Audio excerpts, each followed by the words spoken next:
બંગાળની ખાડીની અસર છતાં હળવો વરસાદ સંભવ। આવતીકાલે બંગાળની ખાડીમાં લો પ્રેશર સર્જાશે। થોડા વિસ્તારોમાં હળવા વરસાદની સંભાવના। હાલ એકાદ સપ્તાહ સારા વરસાદની સંભાવના નથી। હવામાન વિભાગે 20 જુલાઈ સુધી હળવા વરસાદની આગાહી કરી છે। અંબાલાલ પટેલે પણ 23 જુલાઈથી સારા વરસાદની આગાહી કરી છે।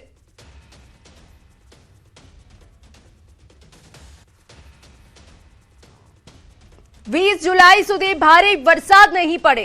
20મી સુધી હળવોથી મધ્યમ વરસાદ પડશે। આગામી 2 દિવસ દક્ષિણ ગુજરાતમાં વરસાદ પડશે। 16મી થી ઉત્તર ગુજરાતમાં વરસાદ પડશે। 16મીના અમદાવાદ જિલ્લામાં સામાન્ય વરસાદની શક્યતા। હાલ કોઈ મજબૂત સિસ્ટમ સક્રિય નથી। સિસ્ટમ ન હોવાથી ભારે વરસાદ નહીં પડે। 25 થી 35 કિલોમીટરની ઝડપે પવન ફૂંકાશે। હવામાન વિભાગની આગાહી છે રાજ્યમાં અત્યાર સુધીમાં 6.5 ઇંચ વરસાદ પડ્યો। 8.68 ઇંચ વરસાદ પડવો જોઈએ। સામાન્ય કરતા સરેરાશ 25% ઓછો વરસાદ પડ્યો છે। आज का जो फोरकास्ट है आने वाला अगले 7 दिन के लिए 20 जुलाई तक, इसमें हल्का से मध्यम बरसात का संभावना रहेगा अलग अलग स्थानों में। मेनली अभी जो अगले 2 दिन तो दक्षिण गुजरात की जो जिलाएं हैं इसमें बारिश रहेगा हल्का से मध्यम बरसात। उसके आगे 16 तारीख से लेकर उत्तरीय जिला में भी हल्का से मध्यम बरसात का संभावना रहेगी। इनके लिए भारी बरसात का कोई अभी संभावना नहीं है अगले 7 दिन तक। अभी तटीय क्षेत्र में जो पवन का दिशा है मेनली दक्षिण पश्चिम दिशा से पवन चलने का स्थिति बनी हुई है और स्टीप प्रेशर ग्रेडियंट के कारण स्ट्रॉन्ग विंड है। इसमें उत्तर और दक्षिण गुजरात दोनों क्षेत्रों में जो स्पीड है 25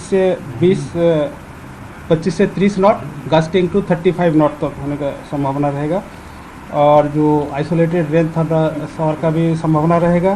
अभी राज्यों में जो बारिश का स्थिति है 162 mm बारिश हुआ है, जो होना चाहिए था 217.2 mm, जो -25% अभी डेफिसिट 25% डेफिसिट है।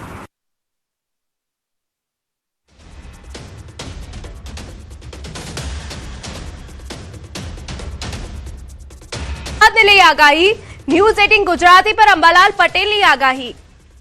17 जुलाई સુધી વધુ એક સિસ્ટમ સક્રિય થશે। 22 જુલાઈ આસપાસ સારા વરસાદની આગાહી છે। 22 થી 30 જુલાઈમાં સારો વરસાદ પડશે। ઓગસ્ટમાં અણધાર્યા વરસાદની આગાહી છે, જ્યારે 17 જુલાઈ વધુ એક સિસ્ટમ સક્રિય થવાની છે।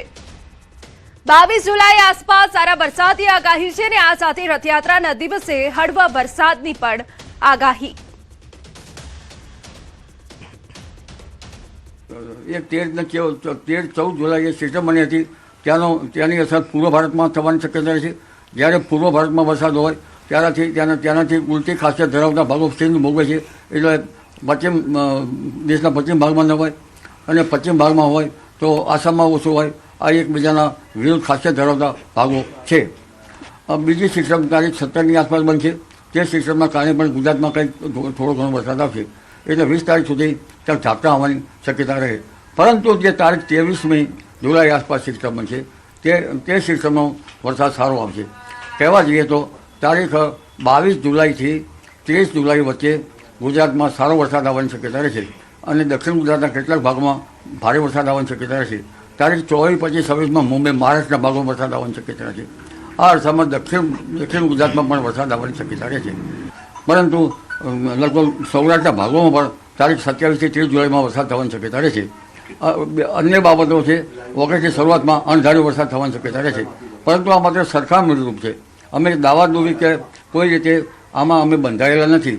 આ વિચાર વિનિમય અમે એક આધુનિક જ્ઞાન છે ટેકનોલોજીનું, તેની સાથે પરંપરાગત જ્ઞાન કેટલું અંદર સુમેળ રાખે છે, કેટલું ઊંડું ઉતરે છે, તે અભ્યાસ માટે અમે આપને આગાહી આપીશું।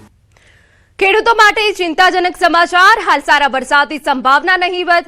હજુ એક અઠવાડિયું સારા વરસાદની સંભાવના નથી। હવામાન નિષ્ણાત અથૈયા શેટ્ટીનું અનુમાન। સંતોષકારક વરસાદ માટે ખેડૂતોએ રાહ જોવી પડી શકે। ઉત્તર ગુજરાતના સાયક્લોનિક સર્ક્યુલેશનથી થોડો વરસાદ પડશે। કચ્છ, સૌરાષ્ટ્ર, ઉત્તર ગુજરાતમાં ક્યાંક હળવો વરસાદ સંભવ છે। કચ્છ, બાવથરાદ, બનાસકાંઠામાં હળવો વરસાદ સંભવ છે। સાબરકાંઠા, પાટણ, મહેસાણામાં હળવો વરસાદ રહેશે। મોરબી, જામનગર, દ્વારકામાં વરસાદ સંભવ છે। જૂનાગઢ, ભાવનગર, ગીર સોમનાથમાં હળવો વરસાદ રહેશે। રાજ્યના કેટલાક વિસ્તારના ખેડૂતો વરસાદ વિના પરેશાન છે। કચ્છ, પશ્ચિમ સૌરાષ્ટ્રમાં ઓછો વરસાદ છે, ઉત્તર ગુજરાતમાં પણ ઓછો વરસાદ પડ્યો છે। जी, तो अभी फिलहाल ऐसे लग रहा है कि 20 जुलाई के बाद यानी लगभग 22 जुलाई या 25 जुलाई अभी जो दिनांक है वो फाइनल नहीं है, लेकिन 22 से 25 जुलाई के बीच में एक बंगाल की खाड़ी में एक नया लो प्रेशर सिस्टम बन सकता है।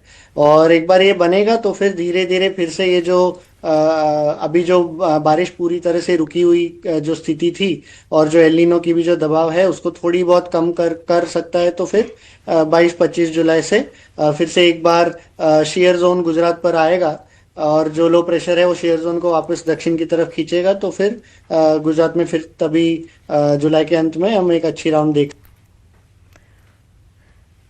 સમાચારમાં આગળ વાત કરીએ તો ગીર સોમનાથમાં લાંબા દિવસોના વિરામ બાદ વરસાદી માહોલ જામ્યો। વેરાવળ શહેરમાં વરસાદી ઝાપટા પડ્યા। વાદળછાયા વાતાવરણ વચ્ચે વરસાદી ઝાપટા પડ્યા। વરસાદી ઝાપટાથી લોકોને ગરમીથી આંશિક રાહત મળી। તો આપને એ દ્રશ્યો બતાવી રહ્યા છે કે જ્યાં એક તરફ મેઘરાજાએ વિરામ લીધો છે, પરંતુ વેરાવળમાં વરસાદી માહોલ જામ્યો છે, જેના કારણે વાતાવરણમાં ઠંડક પ્રસરી ગઈ હતી। વાદળછાયા વાતાવરણ વચ્ચે વરસાદી ઝાપટા પડ્યા હતા।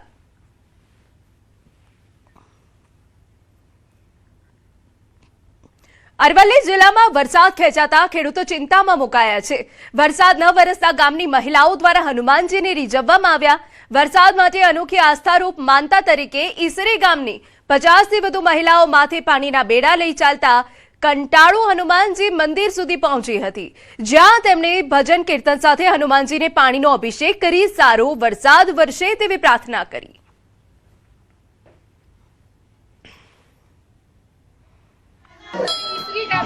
હનુમાન દાદાને રીઝવવા માટે આવેલ છે કે હનુમાન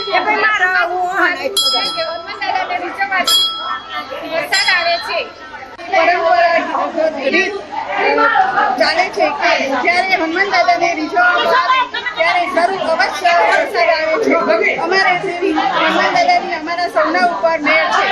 બધા અમારા ગામના લોકો આવે છે ને હનુમાનજીને જળ અર્પણ કરી ને પ્રાર્થના કરે છે।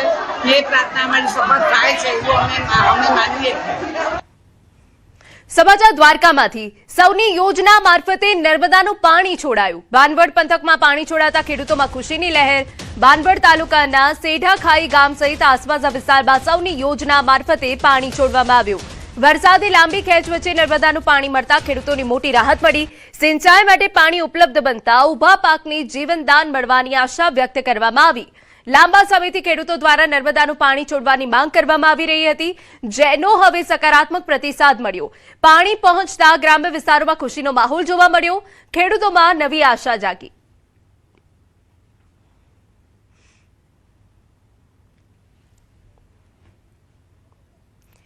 રાજકોટ જિલ્લાના ખેડૂતો માટે મહત્વના સમાચાર। અષાઢી બીજે બંધ રહેશે રાજકોટનું મુખ્ય બેડી યાર્ડ અને જૂનું યાર્ડ। રાજકોટ સહિત સૌરાષ્ટ્રના ગામડાઓમાં અષાઢી બીજની ઉજવણી। અષાઢી બીજને લઈ માર્કેટિંગ યાર્ડ દ્વારા જાહેરાત કરવામાં આવી।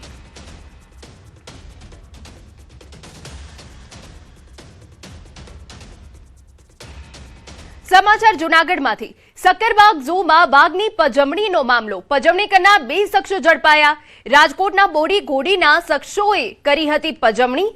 દેવા શિરોડિયા અને બાબુલાલ શિરોડિયાની પૂછપરછ। ગત 12 જુલાઈના રોજ બની હતી ઘટના। વાઘના પાંજરામાં કાપડ ફેંકી પજવણી કરાઈ હતી। સક્કરબાગ ઝૂ ટીમ દ્વારા કાર્યવાહી કરાઈ। તો પાંજરામાં કાપડ ફેંકીને વાઘની પજવણી કરવામાં આવી હતી અને તે બાદ એક રોષ ફેલાયો હતો અને વન વિભાગની ટીમ દ્વારા કાર્યવાહી કરાઈ। 2 શખ્સોને ઝડપી પાડવામાં આવ્યા।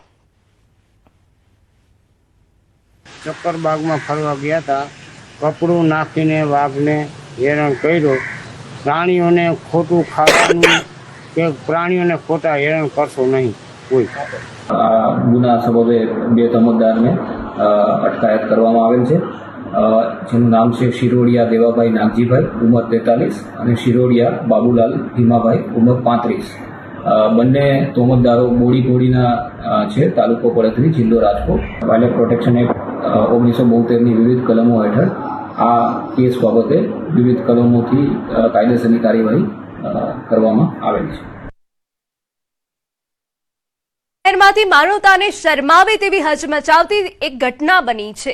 વ્યાજખોરીના આતંકે મહિલાનો જીવ લીધો.